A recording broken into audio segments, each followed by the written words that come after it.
questões que irão colocar posteriormente, e acho que devem saber que não podemos aqui abranger todas as situações possíveis de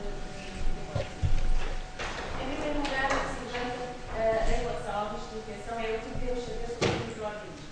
Sabemos que existem em todo lado, que as pessoas com fibrose quística são habitualmente mais vulneráveis a micro-organismos que habitualmente não causam a doença em indivíduos sem problemas pulmonares, e que alguns podem causar infecções graves e ser difíceis de tratar por causa da existência de eles existem em todo lado e, particularmente, alguns com grande impacto nas pessoas com fibrose quística, nomeadamente a pseudomonas, a Burkholderia, que é talvez a mais temida, e os estafilococos não resistentes, existem à nossa volta em diversos lugares. Como é que são transmitidos? A maioria dos vírus respiratórios, ou melhor, a maioria das infecções respiratórias são transmitidas por 3 vias. Os vírus respiratórios, as pseudomonas e a Burkholderia, habitualmente são transmitidos por contacto, que pode ser direto de pessoa a pessoa ou indireto através do toque de objetos contaminados. Outras doenças, como a gripe e a tosse podem ser transmitidas através de gotículas que eliminamos quando tossimos, quando falamos, quando respiramos e que habitualmente têm uma distância ou podem ser projetadas a uma distância de mais ou menos 1 metro, que equivale à distância de um braço, ao comprimento de um braço. Uma terceira via é a via aérea, em que essas gotículas são muito mais pequeninas, têm possibilidade de circular através do ar ou através das correntes de ar a distâncias muito mais longas e também a serem inaladas a zonas da área respiratória mais profundas. É o caso da tuberculose, do sarampo, da varicela e do aspergillus. São nomes esquisitos, não sei se já estão habituados a ouvir, provavelmente sim, mas são estes os micro-organismos que nos afetam. E afetam quem? Afetam sobretudo pessoas com fibrose quística porque ficam mais doentes devido à sua doença pulmonar, afetando também pessoas sem fibrose quística. Há, no entanto, alguns que são muito mais comuns e nocivos nas pessoas com fibrose quística, como é o caso da pseudomonas e da Burkholderia. Então, o que é que devemos fazer? Em primeiro lugar, a medida mais importante para travar a transmissão das infecções é, como disse a doutora Telma já anteriormente, lavar as mãos. Lavar as mãos, lavar as mãos. Lavar as mãos em múltiplas situações, sobretudo quando contactamos com expectoração, com saliva, antes de comer, antes de contactar com outras pessoas ou após contactar com superfícies onde muitas pessoas contactaram. E como é que devemos fazer? Podemos usar sabão, que geralmente está mais indicado quando olhamos para as nossas mãos e vemos a sujidade visível, ou trazer connosco, neste caso falo particularmente para as pessoas com fibrose quística, um frasquinho de gel desinfetante com base alcoólica, que é muito prático e que é muito eficaz na desinfecção quando não vemos sujidade. Outra questão é a tosse.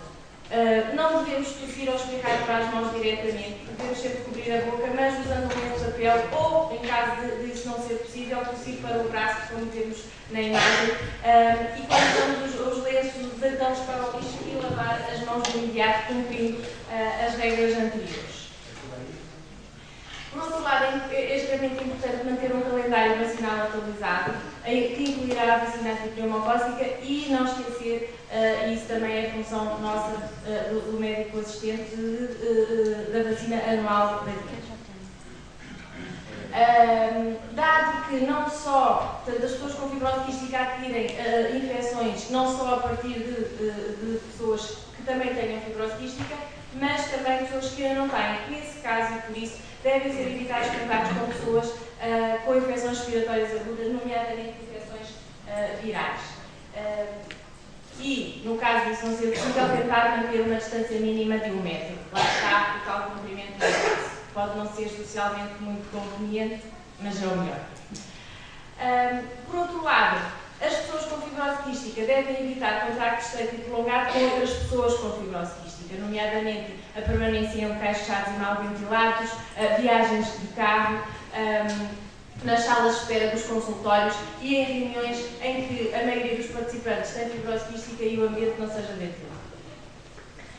Por outro lado, devem também ter consciência do seu próprio estado microbiológico e evitar, sobretudo se têm a tal temida, são portadores da tal temida Burkholderia ou Staphylococcus aureus insulino-resistente, evitar a comparência a essas reuniões, e aí a associação também provavelmente adquirirá alguma importância através do fornecimento ou do patrocínio de teleconferências ou webconferências.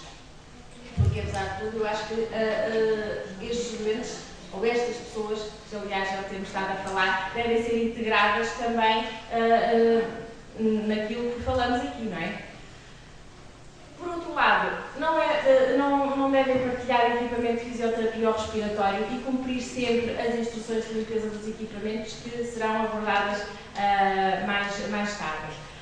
Não partilhar escovas de dentes, utensílios de uso próprio e deixar secar a escova de dentes após o uso. Uma técnica que podem fazer e que é fácil é ter 2 escovas de dentes, uma por dia, outra para a noite, que o intervalo vai dar bastante tempo para que ela seque. Os arranhões e os cortes devem ser sempre cobertos com pinto. Outras recomendações que podemos fazer: quando 2 irmãos têm fibrose quística, devem dormir em quartos separados e efetuar a cinesioterapia e tratamentos separadamente.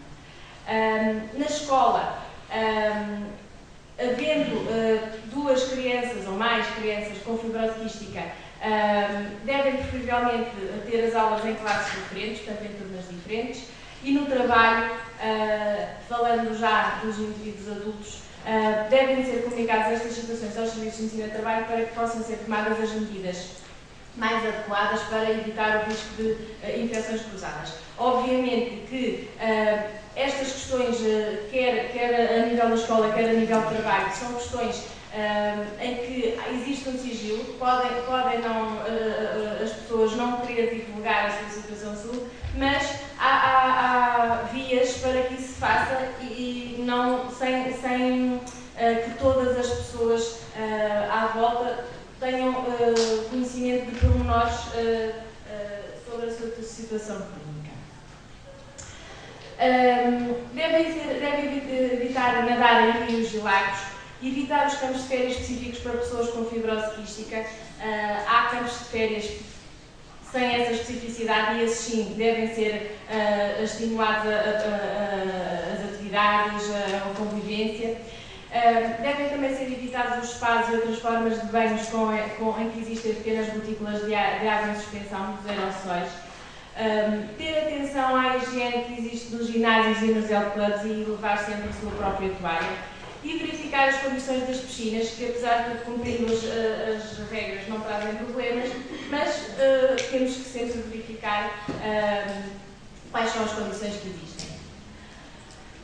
Por outro lado, sabemos também que os animais podem ser portadores de alguns germes e, portanto, evitar sempre animais doentes, sobretudo se tiverem infecções dos olhos ou dos ouvidos, lavar as mãos sempre após o contacto e deitar os lenços de papel para o lixo. Também o contacto e a limpeza dos aquários com peixes tropicais deve ser evitado, bem como as estufas e centros de jardinagens com condições quentes e úmidas. Isto particularmente para quem é adepto da equitação, é uma notícia mais ou menos boa, porque o trabalho de limpeza dos estábulos deve ser evitado e também devem ser evitados a permanência quando alguém está a fazer a limpeza, porque o ambiente fica muito carregado com os poros de aspergos. No entanto, tenho que salientar que o exagero das medidas de precaução pode de facto levar a uma diminuição da qualidade de vida. E sabemos que, desde que sejam cumpridas as regras básicas de higiene, há uma probabilidade relativamente baixa de adquirir infecções a nível do ambiente. Portanto, de qualquer maneira, é muito importante, o que é muito importante é manter as regras de higiene básicas. Tratando-se da fibrose quística, de uma situação em que muitos órgãos estão afetados, em que a terapêutica é complexa e que há uma possibilidade de agravamento mais ou menos súbito, as férias e as viagens devem ser planeadas cuidadosamente e, para isso, devem conversar com o médico que existe nas unidades